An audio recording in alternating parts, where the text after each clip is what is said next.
ঢাকাবাসীর কাছে local bus মানেই এক দুঃস্বপ্নের নাম। ভাঙা জানালা, জরাজীর্ণ সিট, অকেজো হেডলাইন আর বন্ধ না হওয়া দরজার ঝুঁকি নিয়ে প্রতিদিন যাতায়াত করতে হয় লাখো মানুষকে।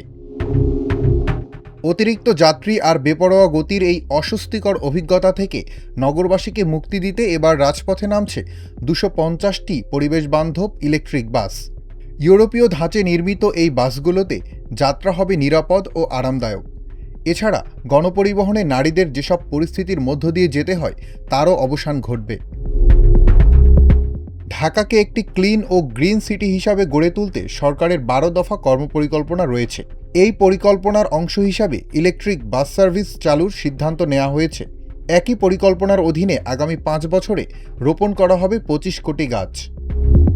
সম্প্রতি প্রধানমন্ত্রী অত্যাধুনিক এই বাস সার্ভিস চালুর ব্যাপারে সংসদে আলোচনা করেছেন।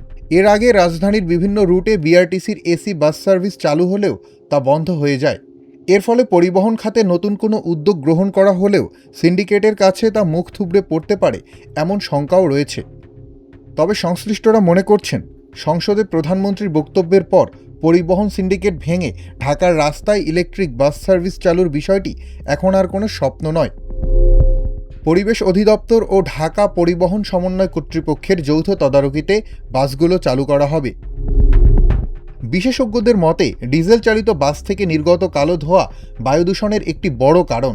ইলেকট্রিক বাস চালু হলে ঢাকার বাতাসে কার্বন নিঃসরণ কমবে।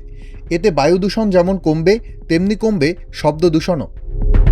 তবে প্রচলিত বাসের চাইতে ইলেকট্রিক বাসের ব্যবস্থাপনা ও রক্ষণাবেক্ষণ প্রক্রিয়া আলাদা। এজন্য দক্ষ জনবল প্রস্তুত করা ও সড়কগুলোকে এ ধরনের বাস চলাচলের উপযুক্ত হিসেবে গড়ে তোলার তাগিদ সংশ্লিষ্টদের। ডেস্ক রিপোর্ট, আজকের পত্রিকা।